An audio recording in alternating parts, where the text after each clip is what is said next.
السلام علیکم ورحمۃ اللہ وبرکاتہ۔ الحمد للہ رب العالمین، والصلاة والسلام علی رسولہ الکریم وعلی آلہ وصحبہ اجمعین، اما بعد۔ ذو الحج کا مہینہ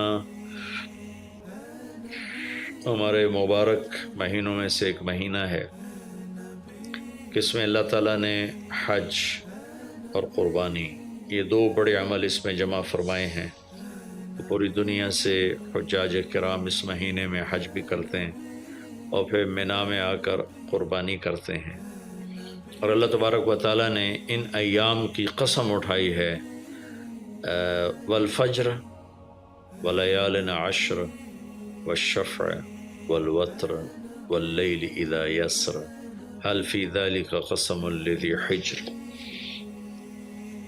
اور کسی دن کی قسم اللہ نے ایسے نہیں اٹھائی، خاص کر اللہ کو عید کے دن کی قسم اٹھائے، یا جمعے کی قسم اٹھائے، یا لیلۃ القدر کی قسم اٹھائے، انا انزلناہ فی لیلۃ القدر وما ادراک ما لیلۃ القدر، یہ گفتگو فرمائی، خبر دی۔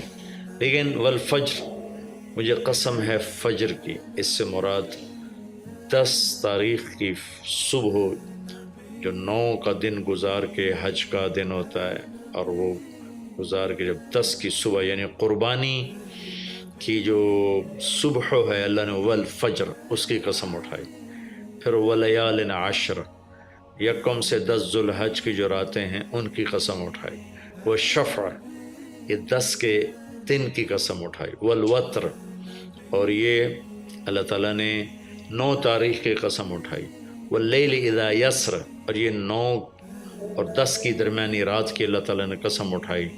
یہ کسی بھی ٹائم کی، دن کی، مہینے کی، سال کی، اس طرح اللہ تعالیٰ نے خوبصورت انداز میں قسم نہیں اٹھائی جیسی اللہ تبارک و تعالیٰ نے یہ ان 10 دن راتیں، 9 کا دن، 10 کا دن، 10 کی رات، 10 کی صبح، اور اللہ کے نبی کا فرمان ہے کہ ان 10 دنوں میں اللہ تعالیٰ کو جتنی عبادت پسند ہے وہ اور کسی دن میں بھی پسند نہیں، اور اس میں کوئی شک نہیں، ان 10 دنوں میں سب سے بڑی عبادت وہ حج ہے، جس کو اللہ تعالیٰ نصیب فرمائے اور جس کے مقدر میں فرمائے۔ حج ان 10 دنوں کی سب سے بڑی عبادت ہے۔ عرفات کی ایک دن کی حاضری وہ 10 لاکھ دن کی حاضری یا 1 لاکھ دن کی عبادت کے برابر ہوتی ہے، اور عرفات کے دن کی حاضری میں اللہ تعالیٰ کا ارشاد ہوتا ہے، میرے بندو آج اتنے گناہ لے کر آؤ، جتنے بارش کے قطرے، جتنے درختوں کے پتے، جتنے ریت کے ذرے، جتنے گردش ایام میں جب سے ٹائم شروع ہوا ہے اس میں بننے والے دن اور رات، اور یہاں کے توبہ کرو، میں سب معاف کروں گا۔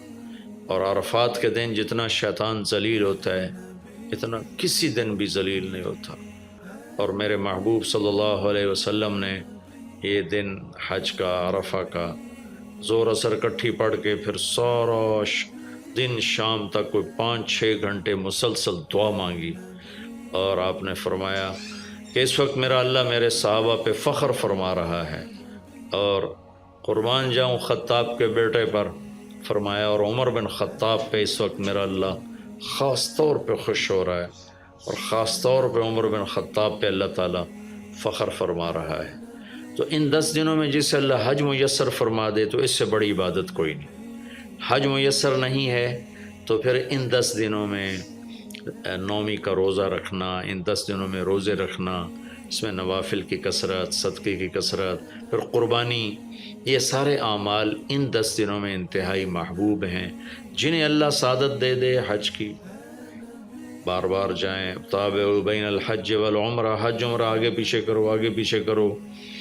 ایک بہت بڑا طبقہ ہے جو یہ کہتا ہے کہ ایک دفعہ فرض ہے اس کے بعد کوئی ضروری نہیں۔ میں کب کہتا ہوں کہ ضروری ہے؟ ضروری نہیں ہے، لیکن ضروری کا مطلب فرض نہیں ہے، لیکن اللہ اس کے رسول کو پسند ہے کہ اس کے گھر بار بار آیا جائے، بار بار حاضری دی جائے۔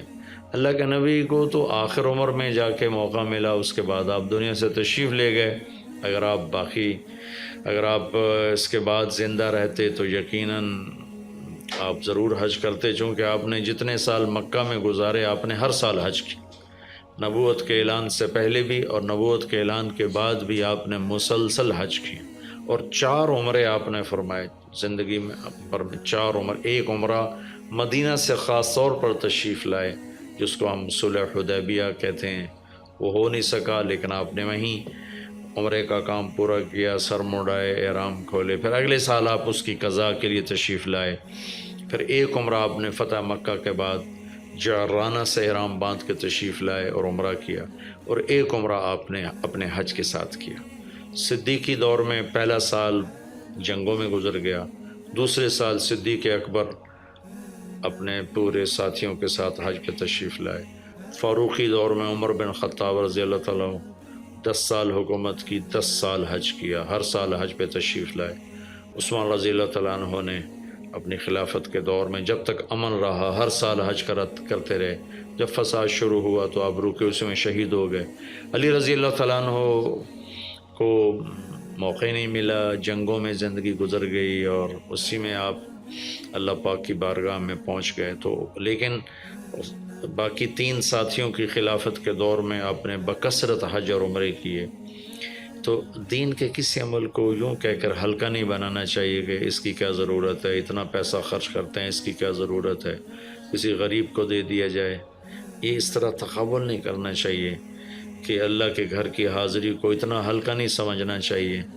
میرا اللہ بلائے تو بار بار جانا چاہیے، اور جس کو اللہ توفیق دے عمرے پہ جائے، حج پہ جائے، ہاں غریبوں پر بھی خرچ کرے، اپنے رشتہ داروں پر خرچ کرے، ضرورت مندوں پر خرچ کرے، لیکن اللہ کے فضل سے امید ہے جو اس طرح اللہ کے گھر جانے پر خرچ کرتے ہیں تو اپنے اللہ کے فضل سے غریبوں پر بھی خرچ کرتے ہیں۔ اس کو آپس میں یوں اس کا مقابلہ نہیں کرنا چاہیے، چیز اللہ کو پسند نہیں ہے۔ شہنشاہ کے، دنیا کے سب سے بڑے بادشاہ کے دربار میں حاضری کو ہم اتنا ہلکا نہ سمجھیں، بہت بڑی سعادت ہے۔ حضرت امام حسن کی سنا دیتا ہوں۔ امام حسن رضی اللہ تعالی عنہ نے 20 حج پیدل کیے، مدینہ سے پیدل تشریف لاتے تھے اور حج فرماتے تھے۔ 20 حج، یہ تو اہل بیت کیا جگر گوشہ رسول ہیں اور جگر اہل بیت ہیں، تو 20 حج فرمایا آپ نے، پیدل فرمایا، مدینہ سے تشریف لائے مکہ پیدل۔ ایسے امام حسین رضی اللہ عنہ نے بھی کئی حج پیدل مجھے ان کا عدد یاد نہیں، امام حسن کا مجھے یاد ہے 20 حج پیدل کے، اور اللہ کے نیک بندوں نے برس ہا برس اللہ کی بارگاہ میں پیدل حاضریاں دی ہیں۔ تو ان 10 دنوں میں عبادت کا ذوق بڑھنا چاہیے، نوافل بڑھائے جائیں، ذکر بڑھائے جائے، تلاوت بڑھائی جائے، ہمت ہو تو روزے رکھے جائیں، خاص طور پہ 9 تاریخ کا روزہ پچھلے سال کے سارے گناہ معاف ہو جاتے ہیں، ایک دن کا جو روزہ ہے۔ پھر اس کا دوسرا جو بڑا عمل ہے وہ قربانی ہے، اور یہ قربانی آدم علیہ السلام سے چلی آ رہی۔ وَاتْلُ عَلَيْهِمْ نَبَأَ ابْنَيْ آدَمَ بِالْحَقِّ إِذْ قَرَّبَا قُرْبَانًا فَتُقُبِّلَ مِنْ أَحَدِهِمَا وَلَمْ يُتَقَبَّلْ مِنَ الْآخَرِ۔ اس قربانی کی بنیاد تو آدم علیہ السلام سے پڑی ہے، لیکن ہمیں جو حکم ملا وہ سنت ابیکم ابراہیم، وہ ابراہیم علیہ السلام کی سنت ہے قربانی۔ ایک بہت خوبصورت قصہ ہے اور بہت عجیب و غریب قصہ ہے کہ اللہ پر سب کچھ لگا دینا۔ ایک شخص کو اولاد کے لیے دعا مانگتے مانگتے مانگتے کچھ 60 برس گزر گئے، 65 برس گزر گئے۔ رب ہب لی من الصالحین، یا اللہ مجھے نیک اولاد دے دے، نیک اولاد دے دے۔ نیک اولاد میری 84 سال کی عمر میں، اللہ نے 84 سال کی عمر میں بیٹا دیا۔ بڑھاپے کی اولاد تو دل پکڑ لیتی، اور ابھی چند دن نہیں گزرے تھے کہ اللہ نے کہا جاؤ اسے چھوڑ کے آؤ۔ یہ کہاں چھوڑ کے آؤں؟ کہ جبریل آئے گا تمہیں راستہ بتائے گا۔ تو جبریل انسانی شکل میں آئے، وہ براق کی طرح نہیں ہے سفر ہوا کہ ایک دم میں پہنچا دیا، بلکہ جبریل انسانی شکل میں آئے، اونٹنی پر سوار ہو کر، ابراہیم علیہ السلام دوسری اونٹنی پر، بچہ اور بیگم، اور ان کو فلسطین سے چلایا، اور چلاتے چلاتے چلاتے چلاتے جب مکے کے کالے پہاڑ آ گئے جہاں کچھ بھی نہیں ہے، نہ پانی نہ سایہ، کہ یہاں چھوڑ دو، بیت اللہ ٹیلا تھا اس وقت، یہاں چھوڑ دو۔ تو ابراہیم علیہ السلام جو آگ میں ڈلتے ہوئے نہیں گھبرائے، یہ بات سنی تو گھبرا کر کہنے لگے یہاں کیسے چھوڑ دوں، یہاں تو کچھ بھی نہیں ہے۔ تو جبریل نے کہا جی آپ کے اللہ کی منشا ہے کہ اس بچے کو یہیں چھوڑ دیا جائے، تو انہیں وہیں چھوڑا اور واپس چل دیا۔ اور حضرت ہاجرہ حیران پریشان ہو گئی کہ کہاں چھوڑ کے جا رہے ہو، کیوں چھوڑ کے جا رہے ہو، جواب ہی نہیں دے رہے۔ 3 میل ان کے ساتھ چلتے نہیں، وہ جواب ہی نہیں دے رہے۔ 3 میل کے بعد ان کو یاد آئی یہ تو اللہ کے نبی ہیں۔ اللہ امرک، ابراہیم کا یہ اللہ کا حکم ہے؟ کہاں اللہ کا حکم ہے؟ اذن لن یضیعنا اللہ، جاؤ پھر اللہ مجھے ضائع نہیں کرے گا۔ اس طرح بنیاد رکھی، بچے کو ایسے جنگل میں چھوڑا۔ جب وہ بڑے ہو گئے تب حکم آیا جاؤ ذبح کرو۔ تو اب آپ کی عمر ہو چکی ہے کوئی 92 سال یا 94 سال، 90 پلس ہے، 100%۔ فلسطین سے چلے مکہ جا رہے ہیں، کیا کرنے جا رہے ہیں؟ بچہ ذبح کرنے جا رہے ہیں، کوئی مرغی اور بکرا ذبح کرنے نہیں جا رہے ہیں۔ پھر ان کو تیار کرا کے مینا کی وادی میں لا کر کہنے لگے بیٹا اللہ کا حکم ہے تمہیں ذبح کر دو۔ تو بیٹے نے کہا یا ابت افعل، تو آپ کر دیں جو کرنا ہے۔ ابراہیم علیہ السلام کہنے لگے تو یہ خبر بھی ہے میں کیا کہہ رہا ہوں؟ کہ جی مجھے پتہ ہے، آپ کہہ رہے ہیں مجھے ذبح ہونا ہے تو آپ کے بدلے میں مجھے اللہ ملے گا، وہ آپ سے بہتر ہے، اور دنیا کے بدلے میں جنت ملے گی، وہ دنیا سے بہتر ہے۔ پھر معصوم بچے نے کہا ابا میرے ہاتھ باندھنا، تو مجھے الٹا لٹانا، اور پھر فرمایا کہ مجھے اپنا کرتا اتارا اور کہا کہ یہ میری اماں کو دے دینا، میری نشانی رہے گا، اور آپ اپنے کرتے میں مجھے کفن دے کے ادھر دفن کر دینا۔ تو ان کے ہاتھ باندھے، پاؤں باندھے، الٹا لٹایا، اپنا گھٹنا رکھا ان کی کمر پر، ان کے سر کے بال اٹھایا تھوڑا سا اوپر کر کے نیچے چھری چلانے کے لیے، ایک ہاتھ میں بال تھے ایک ہاتھ میں چھری تھی، اور یوں آسمان کو دیکھا کہ اللہ تو مجھ سے ناراض ہو گیا ہے کہ اسماعیل کی محبت نے میرے دل میں جگہ پکڑ لی ہے۔ نہیں میرے مالک، میرے دل میں تیرے سوا کچھ نہیں ہے، اگر میرا کوئی امتحان ہے تو پاس کر دے،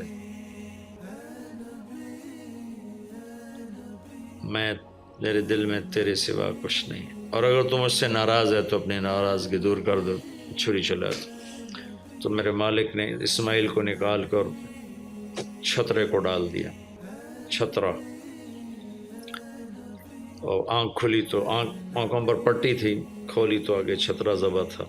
نبی پاک صلی اللہ تعالیٰ علیہ وسلم قربانی کے موقع پر 2 چھترے، بکرا نہیں، بھیڑ نہیں، گائے نہیں، بھینس نہیں، 2 چھترے ذبح فرماتے تھے قربانی کے، ایک اپنی طرف سے ایک امت کی طرف سے۔ حج کے موقع پر آپ نے 63 اونٹ ذبح کیے، 63 اونٹ، جو ایک اونٹ میں 7 آدمی ہوتے ہیں، ایک اونٹ میں 7 آدمی ہوتے ہیں۔ تو کچھ 441 قربانیاں آپ نے کی اپنی طرف سے، اور مالداروں کو پیغام دیا کہ قربانی خوب کرو۔ لیکن ہمارے ملک میں ایک عجب چیز چل گئی ہے، بیل لے لیا، 20 لاکھ کا بیل لے لیا۔ یہ صرف فخر ہے، ریا ہے، اور بناوٹ ہے، دکھاوا ہے۔ آپ 20 لاکھ کے بکرے خریدیں تاکہ غریبوں کو گوشت پہنچے۔ 20 لاکھ کا ایک بیل لے کے آپ نے کون سا سمجھداری کا، عقل مندی کا کام کیا؟ وہ کراچی مجھے لے گئے منڈی میں، تو 5 لاکھ کے بکرے کھڑے ہوئے، تو میں تو حیران پریشان ہو گیا، بکرے کی قیمت 5 لاکھ۔ تو وہ جو مالدار لوگ ہیں ان میں ایک مقابلہ بن گیا ہے اور ایک فخر بن گیا، جی میں 20 لاکھ دا ذبح کیتا، میں 10 لاکھ دا ذبح کیتا، ہم نے تو بھائی 50 لاکھ کا ذبح کر دیا۔ میں آپ سب بھائیوں کی منت کرتا ہوں، اللہ نے آپ کو رزق دیا ہے تو آپ بیوقوف نہ بنیں، آپ اس کو صحیح خرچ کریں۔ آپ 20 لاکھ کے جانور خریدیں، 20 لاکھ کے آپ بکرے لے لیں، 20 لاکھ کے آپ عام درجے کی گائے لے لیں، آپ بھیڑیں لے لیں، آپ اونٹ لے لیں، بیل لے لیں، 20 لاکھ کے بیل لے لیں تو کتنی بڑی قربانی ہوگی اور کتنے غریبوں تک وہ کھانا جائے گا۔ 20 لاکھ کا ایک بیل لے کر آپ نے کیا کمایا؟ کون سی نیکی کمائی آپ؟ تو میں آپ اگر کوئی میری بات پہنچ جاتی ہے کسی ایسے میرے بھائی تک جو ایسا شوقین ہے، یقیناً اس نے اللہ کے لیے بہت بڑا قدم اٹھایا کہ 20 لاکھ خرچ کر دیے ہیں، لیکن تھوڑی سی نادانی سے کام لیا ہے، بلکہ بہت بڑی نادانی سے کام لیا ہے کہ 20 لاکھ صرف 4-5 من 10 من گوشت پہ لگا دیے، جبکہ اس میں سے 1000 من گوشت نکل سکتا تھا اگر وہ 20 لاکھ کے بکرے لے لیتے، 20 لاکھ کی بھیڑیں لے لیتے، چھترے لے لیتے، دمبے لے لیتے، 20 لاکھ کی گائے عام خرید لیتے، وہ بچھڑے لے لیتے، تو کتنے غریبوں تک یہ گوشت چلا جاتا۔ تو یہ میرے ملک میں یا خاص طور پر شہروں میں، کراچی میں تو پاگل ہوئے پڑے ہیں لوگ۔ جو کراچی منڈی انہوں نے دکھائی تو میں حیران پریشان ہو گیا کہ یہ کیا حماقت ہے، نادانی ہے۔ اور پھر ان بیلوں کو وہ پستے کھلا رہا ہے، بادام کھلا رہا ہے، مکھن کھلا رہا ہے، دودھ پلا رہا ہے۔ وہ بیچارہ بیل بھی تھک موٹا ہو بیچارہ تھک کے کھڑا ہوتا ہے، میں نے جلدی فارغ کرو، ذبح کرو، اس کی جان پھنسی ہوتی ہے۔ تو میں مالدار بھائیوں سے عرض کرتا ہوں کہ ایسی نادانی کے کام نہ کریں، اس قربانی کو اس طرح کریں کہ غریبوں کے لیے یہ ایک دن اللہ نے رکھا ہے تو اس طرح کریں کہ غریبوں کو نفع پہنچے۔ یہ اس نادانی سے توبہ کریں کہ ایک بیل 10 لاکھ کا لے لیا، ایک بکرا 5 لاکھ کا لے لیا، اس میں کتنا پیسہ آپ نے ایک تھوڑے سے بہت تھوڑا نفع کمایا، بہت زیادہ خرچ کیا، اس کے ساتھ اب بہت بڑا نفع، چونکہ قربانی کے جانور جب ذبح ہوتے ہیں تو جتنے اس کے جانور کے جسم پہ بال ہوتے ہیں اتنی نیکیاں لکھی جاتی ہیں۔ 20,000 کا بکرا اچھا مل جاتا ہے تو 1 لاکھ میں 5 بکرے آ جاتے ہیں، اور 5 لاکھ میں 25 بکرے آ جاتے ہیں۔ ایک بکرا 5 لاکھ کا لیا، اس کے جسم پہ فرض کرو 1 لاکھ بال ہیں اور آپ نے 25 لیے تو 25 لاکھ آپ کی نیکیاں بڑھ گئیں۔ تو یہ بہت نادان طرز چل رہا ہے۔ میں آپ سب کی منت کرتا ہوں کہ اس طرح پیسہ ضائع نہ فرمائیں، اللہ کی دی ہوئی امانت ہے۔ ایک بیل آپ نے 20 لاکھ کا لے لیا، 20 لاکھ میں تو 100 بکرے آ سکتے، 100 بکروں کے ذریعے سے کتنے لوگوں کی خدمت کی جا سکتی ہے۔ تو اس قربانی کو شوق سے بھی کریں، اور مستحب یہ ہے کہ جس کے جو قربانی کر رہا خود ذبح کرے یا اس کی جگہ کھڑا، وہ اس جگہ ذبح کرنے والے کے پاس کھڑا ہو۔ قربانی کے گوشت میں سے قربانی کی قیمت نہ دی جائے، قربانی کی اجرت نہ دی جائے، اجرت اس کے علاوہ دی جائے، اور اس کی کھال کا صدقہ کر دیا جائے۔ جہاں آپ مناسب سمجھیں وہاں آپ اس کا صدقہ کر دیں تاکہ وہ بھی اللہ کے راستے میں خرچ ہو جائے، استعمال ہو جائے۔ تو ان 10 دنوں کی اللہ تعالیٰ نے بڑی فضیلت رکھی ہے۔ اللہ تعالیٰ ہمیں ان کی قدردانی کی توفیق نصیب فرمائے۔ السلام علیکم ورحمۃ اللہ۔